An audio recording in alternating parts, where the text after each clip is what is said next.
স্ত্রীর আহাজারি আর মায়ের আর্তনাদ। কাস্টমস কর্মকর্তা বুলেট বৈরাগীর মর্মান্তিক প্রাণহানিতে যেন আকাশ বাতাস ভারী হয়ে গেছে। বুলেট প্রাণ হারানোর দুদিন পর তার একমাত্র সন্তানের প্রথম জন্মদিন। সেই সন্তানও এখন এতিম। কিন্তু কি কারণে একটা তরতাজা মানুষকে শেষ করে দেওয়া হলো? ইতোমধ্যে এ ঘটনায় বেশ কয়েকজনকে গ্রেফতার করেছে আইন শৃঙ্খলা বাহিনী। বুলেট বৈরাগী গোপালগঞ্জের টুঙ্গিপাড়া উপজেলার ডুমুরিয়া গ্রামের বাবুপাড়া এলাকার বাসিন্দা সুশীল বৈরাগীর ছেলে। তিনি তার মা বাবার একমাত্র সন্তান। তিনি ৪১তম বিসিএস নন ক্যাডার পদে কাস্টমস, এক্সাইজ ও ভ্যাট বিভাগে যোগদান করেন। এরপর সহকারী রাজস্ব কর্মকর্তা হিসেবে কুমিল্লার বিবিরবাজার স্থলবন্দরে কর্মরত ছিলেন। চাকরির সুবাদে তিনি কুমিল্লা নগরের রাজগঞ্জ পানপট্টি এলাকার একটি ভাড়া বাসায় থাকতেন। পারিবারিক সূত্র মতে গত ১১ এপ্রিল সরকারি প্রশিক্ষণে যোগ দিতে তিনি চট্টগ্রামে যান। এরপর ২৪ এপ্রিল রাত ১১টার দিকে প্রশিক্ষণ শেষে চট্টগ্রামের অলঙ্কার মোড় থেকে বাসে করে ঢাকার উদ্দেশ্যে রওনা হন। পথিমধ্যে পরিবারের সঙ্গে তার নিয়মিত যোগাযোগ ছিল।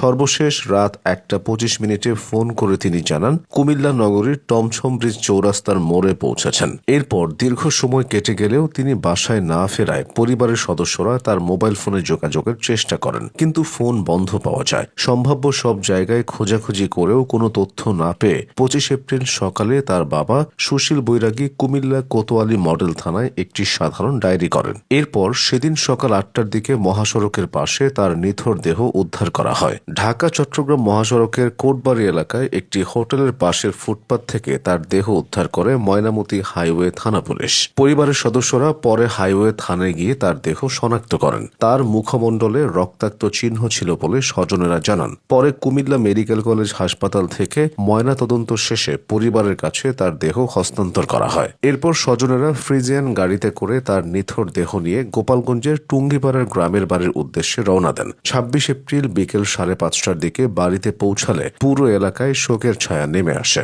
স্বজনদের আহাজারিতে পরিবেশ ভারী হয়ে ওঠে। ২৬ এপ্রিল রাত ৭:৩০টার দিকে উপজেলার ডুমুরিয়া ইউনিয়নের বাবুপাড়া গ্রামের নিজ বাড়ির আঙিনায় ধর্মীয় রীতি অনুযায়ী তার শেষকৃত্য সম্পন্ন হয়। অথচ জন্মদিনের আনন্দে বুলেটের ঘর ভরে ওঠার কথা ছিল। ২৭ এপ্রিল ১ বছরে পা দিয়েছে বুলেট বৈরাগীর শিশুপুত্র অব্যয় বৈরাগী। এর ঠিক দুদিন আগেই বাবাকে হারালো সে। বুলেটের আত্মীয়দের মতে তিনি ছিলেন অত্যন্ত শান্ত, বিনয়ী ও পরিশ্রমী মানুষ।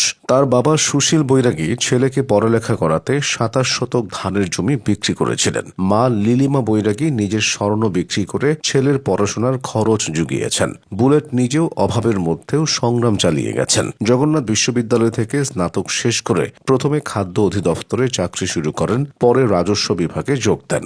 বাবা, মা, স্ত্রী ও ১ বছর বয়সী ছেলে অভয়কে রেখে বুলেটের এমন চিরবিদায় পরিবার ও পুরো গ্রাম শোকে স্তব্ধ হয়ে পড়েছে। মামলায় অজ্ঞাতনামা ব্যক্তিদের আসামি করা হয়েছে।